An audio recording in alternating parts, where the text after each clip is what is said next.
Sebagai pelanggan, I memang rasa di-scam. I di-scam oleh Pay dengan dia punya agent. Kawan-kawan I dah warning dah tentang taktik ni, tapi I yang lalai. So korang dengar supaya korang tak kena sekali. We now have breaking news.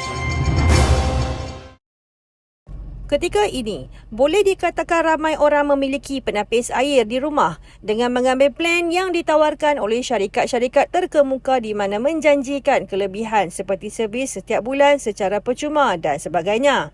Terbaru, seorang pengguna TikTok Rina Loom telah berkongsi sebuah video memaparkan dirinya tidak berpuas hati dengan syarikat terkenal jenama penapis air di mana dia merasakan dirinya ditipu. Menurutnya, dia ditawarkan upgrade penapis udara tetapi tidak memberitahu bahawa ianya sebenarnya membuat kontrak baru dan tempoh kontrak tersebut turut diberitahu oleh ejen terbabit. Dia hanya menyedari hal itu ketika dia mahu tamatkan kontrak penapis udaranya sebelum ini. Tetapi pihak syarikat itu memberitahu dia sudah menandatangani kontrak baru. Tambahnya, ejen terbabit tidak memberikan kontrak kepadanya dan memalsukan tanda tangannya. Lebih mengejutkan apabila dia perlu membayar sejumlah wang sehingga RM3,000 sebagai denda mahu menamatkan kontrak. Walau bagaimanapun, dia hanya perlu membayar RM1,800 dan memulangkan semula penapis udara terbabit. Susulan hal itu, dia akan membuat laporan kepada pihak berwajib berhubung isu terbabit. Perkongsian tersebut meraih perhatian orang ramai dan bersimpati dengan apa yang berlaku kepadanya. Sebagai pelanggan, I memang rasa di-scam. I di-scam oleh Pay dengan dia punya agent. Kawan-kawan I dah warning dah tentang taktik ni, tapi I yang lalai. So korang dengar supaya korang tak kena sekali. So I memang pengguna Way dah lama. And korang punya data semua memang ada dengan kita. So diorang punya agents ada access to your data. So diorang akan call dan diorang akan offer lah semua package-package ni. And diorang akan guna perkataan upgrade.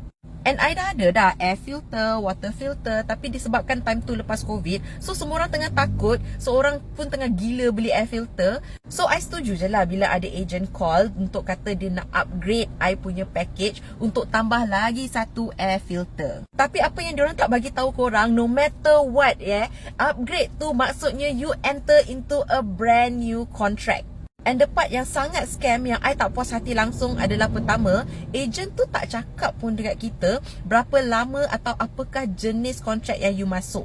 And worse than that, diorang tak bagi I apa-apa kontrak, and agent tu sendiri yang fake my signature on a 5-year contract and submit terus dekat aku. Sebab bila I nak terminate, I ingatkan my upgraded contract tu ada terma dan syarat yang I originally agreed tu lah. And I ada screenshot and receipts dengan agent ni yang I dah bagi tahu dia yang I duduk rumah sewa, I memang plan nak pindah. So I memang tak boleh nak masuk into any long term contract. So bila I nak terminate, kata I enter into a 5-year contract, mana I tak terkejutnya? I would not have agreed to it sebab I tahu I punya situasi. So bila dia cakap I ada 5-year contract dengan diorang, obviously lah I akan minta black and white. And bila I nampak kontrak tu, memang I terkejut. Dah lah tanda tangan fake. Lepas tu I cuba balik cari. Sebab kalau you suruh I tanda tangan something, kalau benda tu personal, mesti I ada copy. I tak ada copy. And I noticed that it's a digital copy. So kalaulah digital copy, mestilah dia akan hantar ke I kan. It's either agent tu yang akan hantar ke I, or yang kena hantar ke I. Mesti ada dalam email I, WhatsApp I cari ke hulu ke hilir, memang tak ada. And bila I minta kat diorang exactly where they got this signature from, diorang tak jawab. Diorang kata data diorang Crown dah pack up, diorang tak boleh cari balik. That's not my problem. Because the problem now is that bila you ada system where you ada agents untuk jual barang you, and agent tu obviously akan kejar commission at the expense of your pelanggan. Lepas tu sekarang masalahnya agent tu dah tak kerja dia lagi, manager kepada agent tu pun tak kerja dengan lagi, the new manager pun tak tahu mana pangkal hujung lagi. Dulu I memang guna sebab my mindset is dia mahal every month. Untuk satu air purifier you bayar RM90. Sebab apa? Gaji orang tu untuk datang rumah you, untuk kemaskan, bersihkan and ganti you punya parts for your air purifier. Tapi apa yang diorang tak bagi tahu you is that kalau you terperangkap dalam kontrak diorang punya termination cost, diorang punya penalty tu tak masuk akal langsung. For an air purifier, pada awalnya HQ dia cakap I kena bayar RM3,000 lebih. Kau tahu tak, aku nak tercekik dengar. Lepas tu dia kata, oh jangan risau puan, kita bagi you 50% discount. So dia RM1,800 aja. I'm like, RM1,800 for an air purifier? What in the T20 is that? And antara alasan harga yang mahal nak mampus tu ialah you kena bayar cost of the air purifier. I pun terkejut lah. Saya cakap, how much is it to buy the air purifier? Sebab I check dekat Shopee, RM900 dia dah boleh dapat dah air purifier brand new. Engkau milik benda tu. For that money, you boleh beli Dyson kot. Pasal lepas guna tu, you nak jual ke, you nak buang ke, semua terpulang pada you.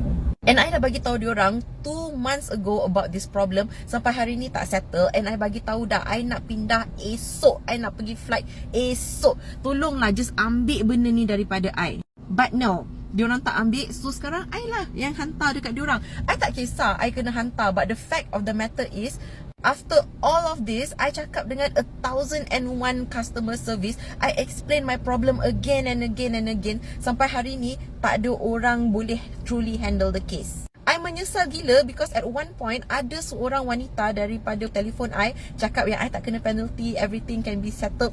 And I tak ambil peluang tu untuk just unload. If I knew what I knew today, I wouldn't care. Kalau I kena minum air mineral for a month ke apa ke, I akan bagi je semua barang-barang ku tu balik dekat dia.